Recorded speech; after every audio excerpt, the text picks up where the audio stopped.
career journey has kind of led me to a point where I feel it's important for people like you and myself to have conversations, come together, connect, network, whatever you want to call it, right? Like, I mean, I am Khizer Nawaz.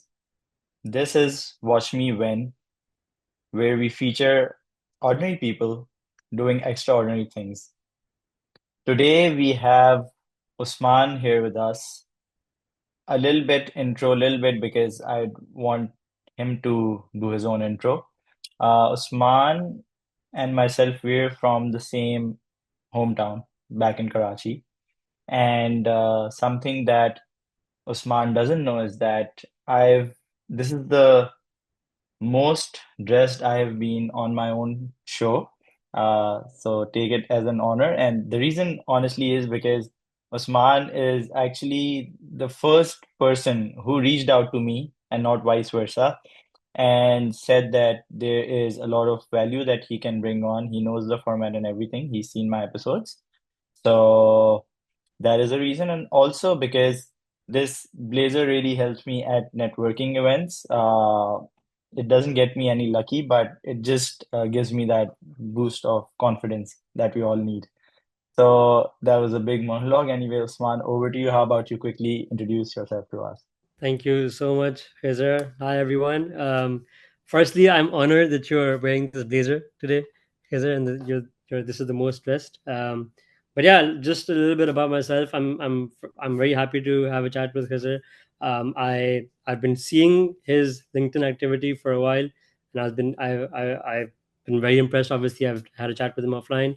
But a little bit about myself. I'm Usman. I'm originally from Karachi, Pakistan, where I went to school, and then I went to college in Lahore. But um, generally speaking, as well, if I was to describe myself in terms of what kind of person I am, I'm a very passionate person.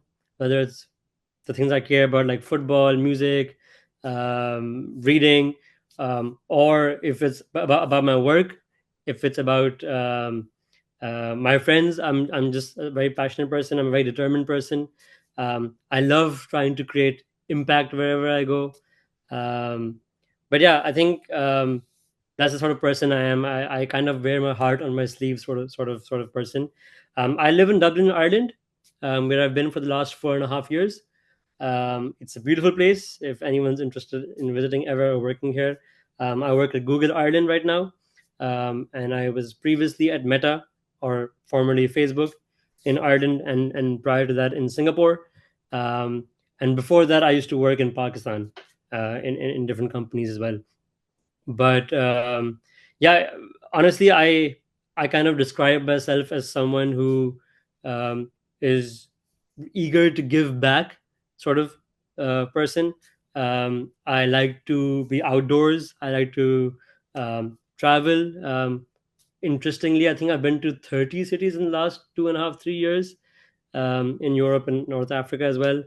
Um, and my career journey has kind of led me to a point where I feel it's important for people like you and myself to have conversations, come together, connect, network, whatever you want to call it, right? Like, I mean, people can have different associations with different words, but it's important for us to come together and have these conversations so that perhaps we can, in turn, inspire someone else or help someone else. So, um, yeah, that's roughly the kind of person I guess I am, but that's just a little bit about me.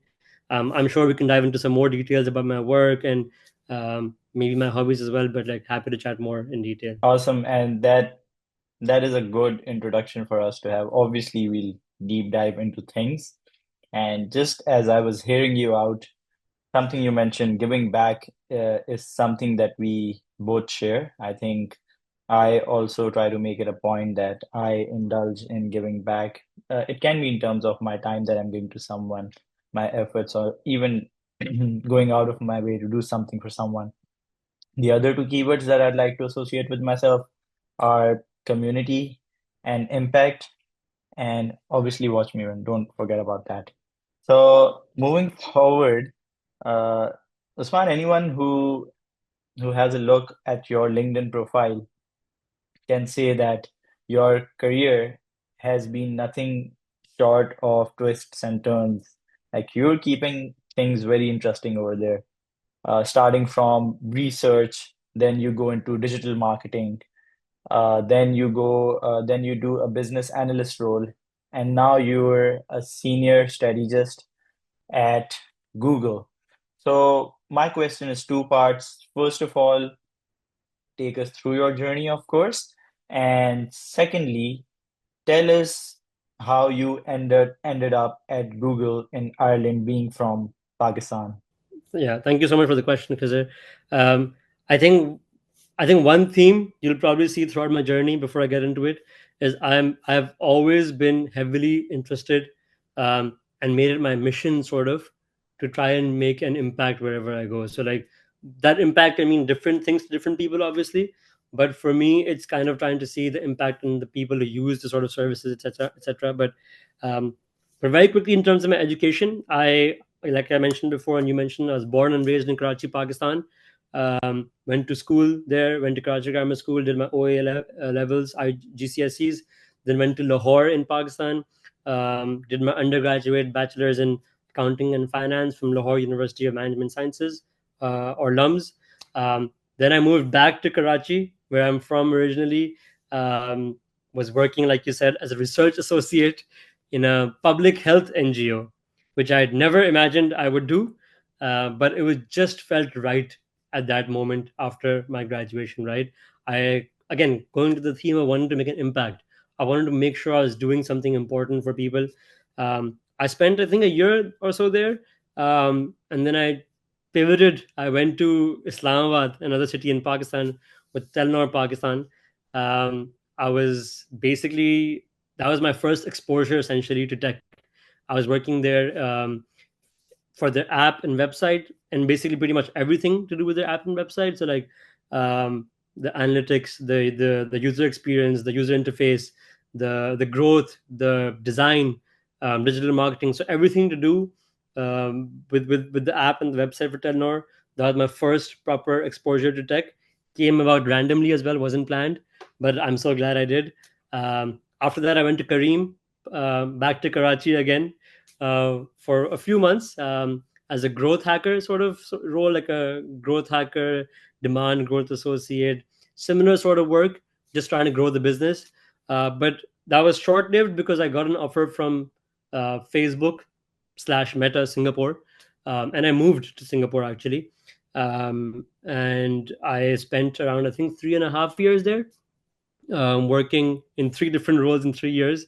I guess I also, I mean, having seen my journey as well, I love to change things up, right?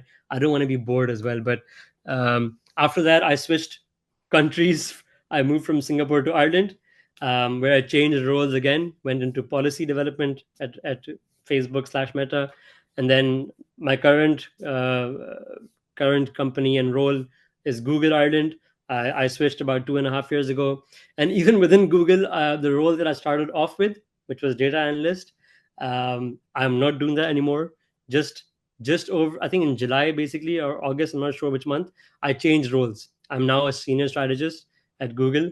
So very, honestly, when you say it's interesting, I also think it's interesting in the sense that I've changed, and moved around quite a bit.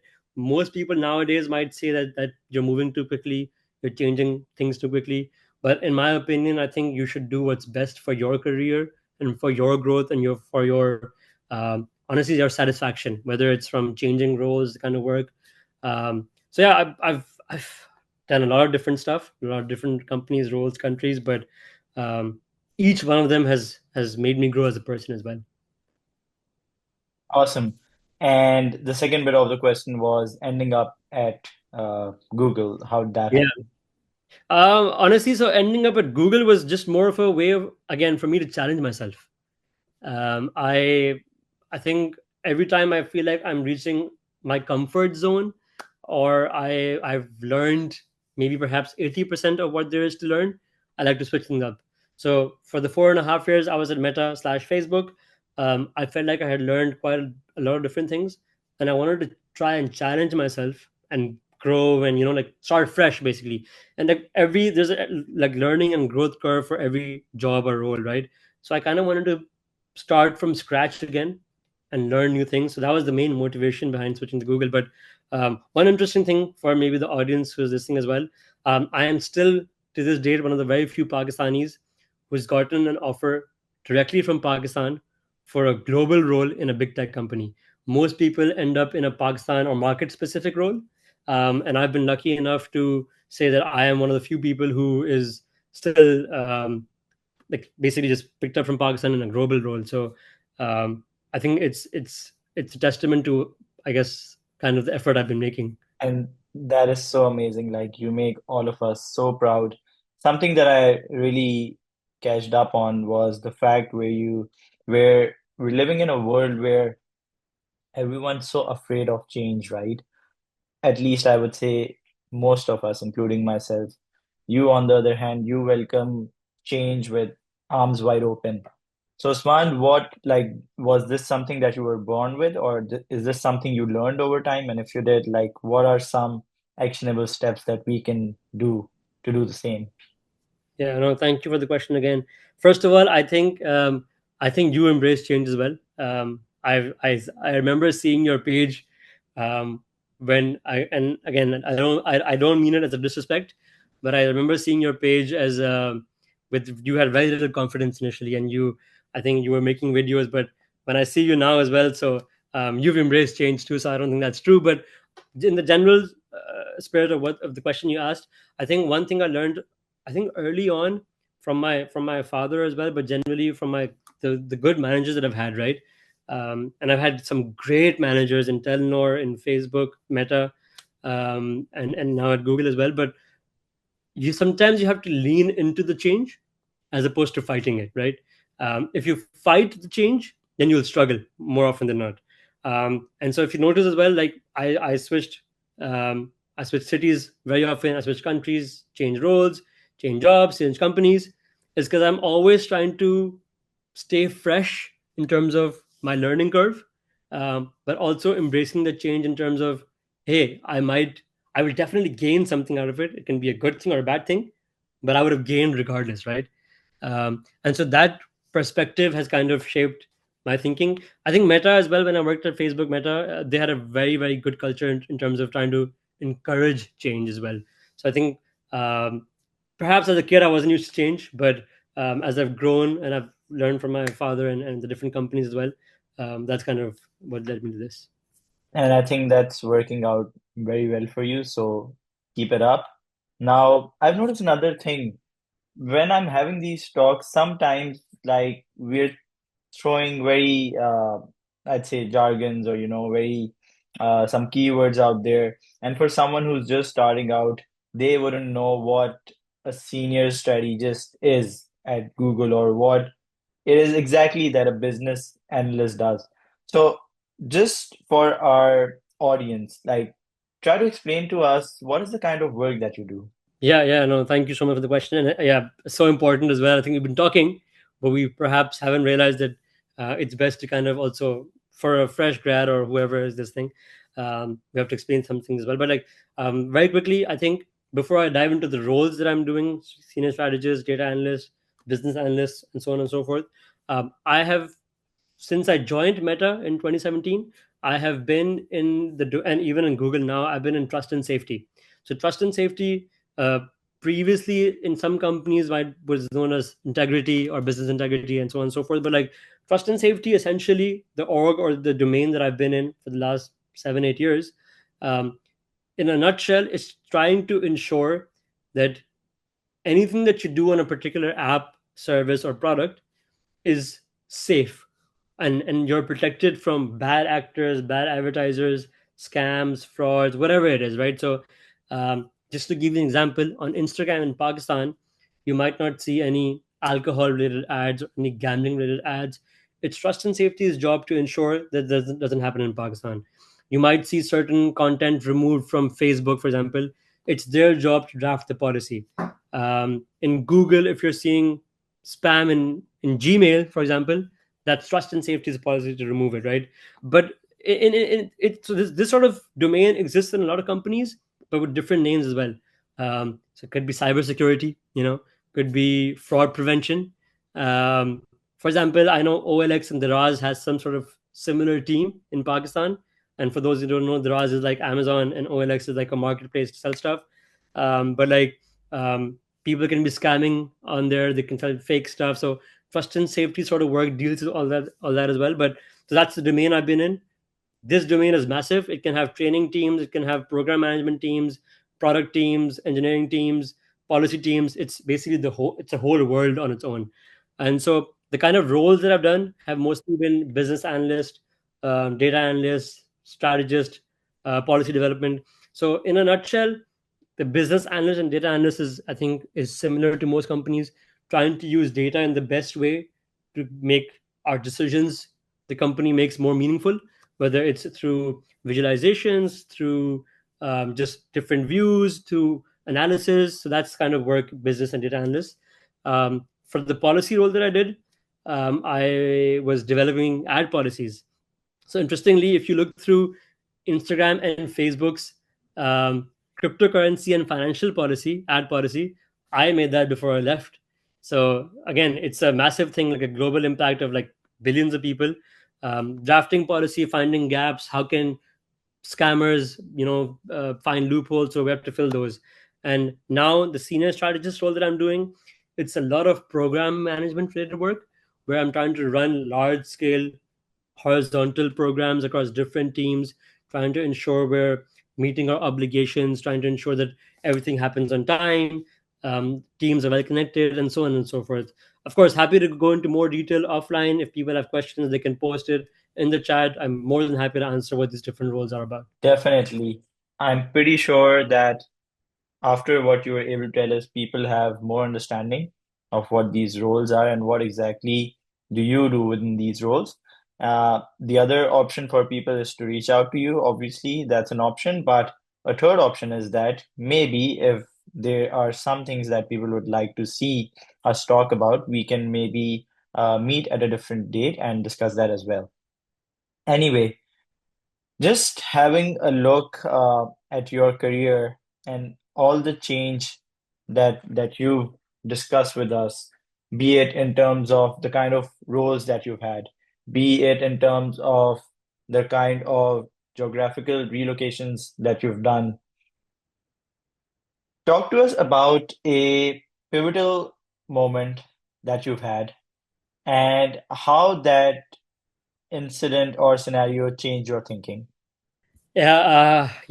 Again, wonderful question as always. Um, I think as a precursor to that question, I will say I love challenges. If I'm being very honest, I mean, I'm not trying to make it sound interesting for this conversation, but I do love challenges. If you, for example, if you see me on a football field, um, I will probably be running more than most of the people because I want to challenge myself and push myself to the best of what I can. But I think if I may, you asked me about one pivotal moment. If I may, very quickly speak about four because I think they have really shaped my career or the way I think. And I think it obviously goes with my journey, right? So, like, the first pivotal moment for me was when I moved from Karachi, my hometown, to Islamabad to work at Telnor, which is the Telnor Pakistan company. Um, and that I just came back from college. I wanted to stay at home with my friends and family, and just not push myself. But that first move to my career to Islamabad, changing cities when I was pretty young. I had changed cities for university, but that's a different thing, right? Changing for work when you're alone. Um, that kind of opened up my mind, and I realized that there's more to life than just staying stuck to where you're from. You have to spread your wings. Only then can you fly, right? And so I think that was very, very important to me to change my perspective that it's okay to kind of go out of your comfort zone from that perspective. That work should just not be limited to your city or your domain. You're okay to make changes. The second pivotal moment for me was when I got into Facebook, Meta, whatever you want to call it. But and I even remember that day. I was working in Kareem. I got a call from the recruiter from Singapore, and I went out of the office to take it. And when she told me, I couldn't believe it. But that's the thing. I dreamt it was possible. I didn't think that initially that they hire someone from Pakistan for a global role. I honestly thought it wasn't possible. And I was taking each interview as it came. I had 6 interviews. Um, but I realized the importance of dreaming big. After that, I honestly thought anything is possible for me. Nothing is impossible. That changed my belief, my perspective 100%. Before that, I always was limited by my own thoughts, right? And the third pivotal moment, I was holding up four fingers, but the third pivotal moment, um, I think, was when I switched countries from Singapore to Dublin, like Ireland, or Dublin City, right? Um, I, I, I also interestingly changed roles as well. So I always hear people saying never switch countries and roles at the same time, but I was the fool that did. You know, I changed my role and I changed my country at the same time, and it was a very challenging experience, but it was so rewarding. Again, I felt like I was going in a comfort zone, but I wanted to push myself, get out of it. So I changed roles and I changed countries. So if you're getting into a comfort zone, push yourself out. One of the very interesting things that I learned, and I know this is a relatively long answer, Khizer, but I think it's so important for people to know. Two things I learned in Meta, right? Facebook.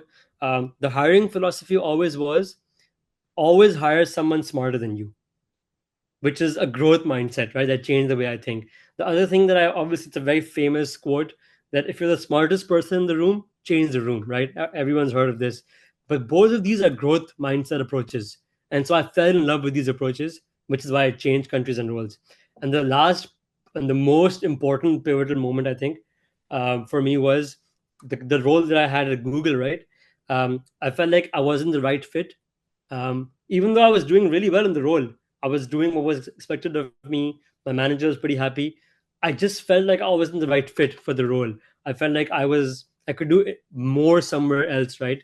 Um, and so that kind of thinking changed the way I approach a job. Firstly, I realized your career is not just a 9 to 5. Your career can be outside of it or inside of it. It can be up to you. People build their careers outside of 9 to 5 as well. So that kind of changed the way I think. But also, it made me realize it's sometimes okay to change directions and pivot. So while I was on a promotion journey of 3 4 years, I was in the middle of it. I changed my role, like I mentioned, like a couple of months ago. I was okay to leave that and change directions or pivot to focus on something I wanted to do.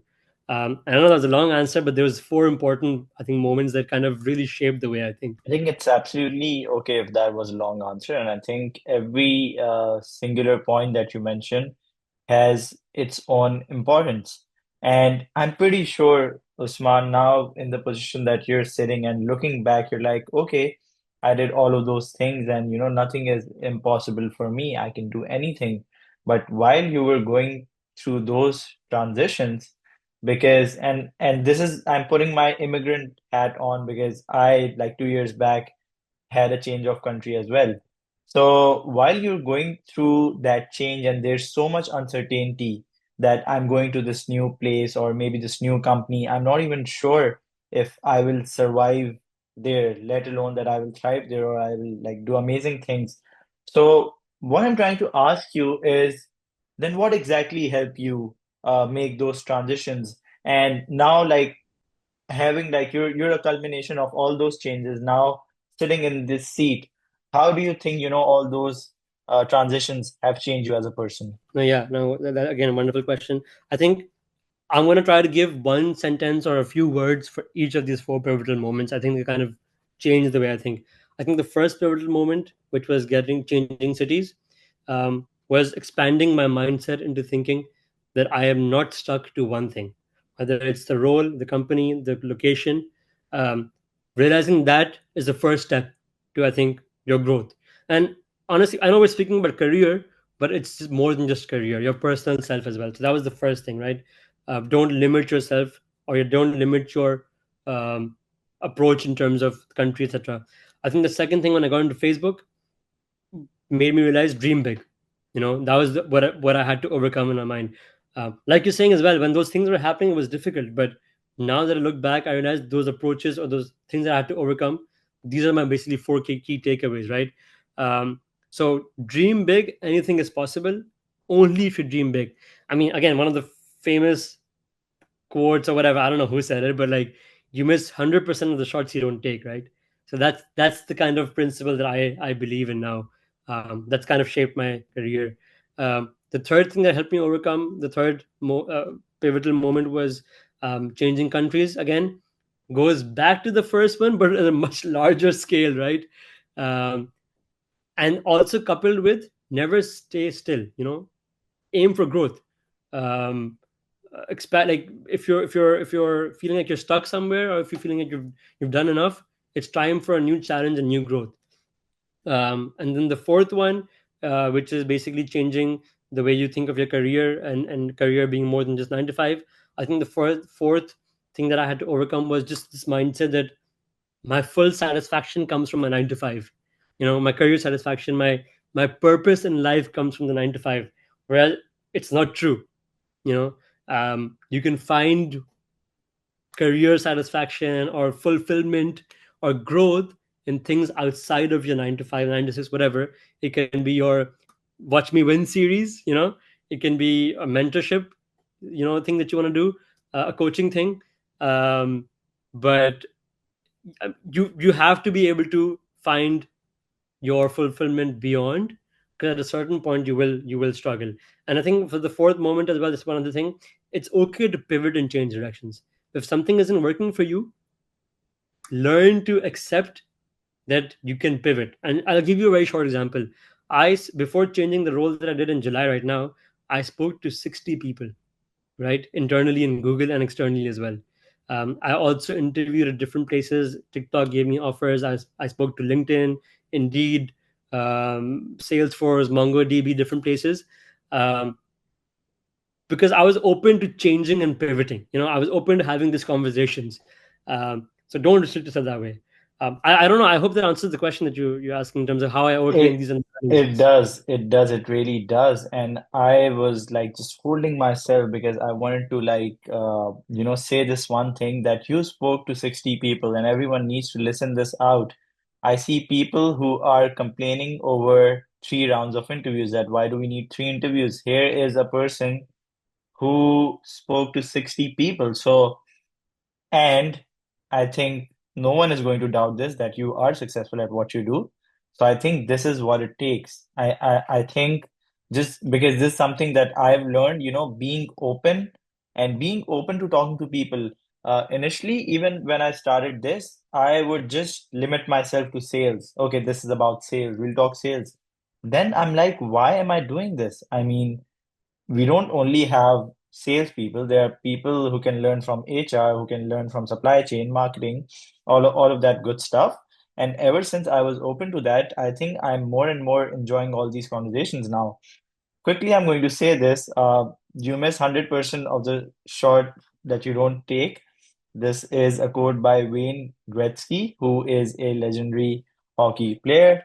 Thanks to ChatGPT, we can have quick references to things. Thank you. And yes, so what we're moving towards now is the fact that the reason why I don't keep these uh, disclaimer, like I can obviously talk to you for hours, but the reason why I don't do like hour long or 2 hour long podcast is because we have a short attention span and people appreciate actually Watch Me Win because it's a lot of information given, which is packaged very nicely and it's not too long that people can, watch it during commute or during their free time. Quickly tell us about some of your passions outside of work and things that you like to do. Yeah, no, thank you so much for that. Um, Honestly, I'll just name a few things that I love. So I feel like I have way too many interests, which keeps me very occupied, but it's a good thing as well. So I play music, I play the guitar, I play the keyboard, I play the drums. I play a lot of PlayStation. I do a lot of online gaming as well. I play a lot of sports. I play football, basketball, tennis. Recently got into paddle tennis. I love that as well. I like to read, stay up to date with a lot of different technology and like lifestyle related things. I love to travel. Like I mentioned, the last, I think, 2 to 3 years, I've been to 30 different cities, which has been phenomenal. Um, Honestly, like I said, I'm very passionate about the things I do, but I think music, football, reading, um, these are some of the more traveling, some of the things that I love doing. Awesome. Uh, that is the best thing that you can do, right? Keep yourself busy, keep yourself engaged. And that's exactly what you're doing, and I really appreciate that. Now, Usman, we'll move towards, wrapping this talk up. Take this as a cue to insert your, shameless plugin, that this is what you do outside of your 9 to 5, if there's something that you do.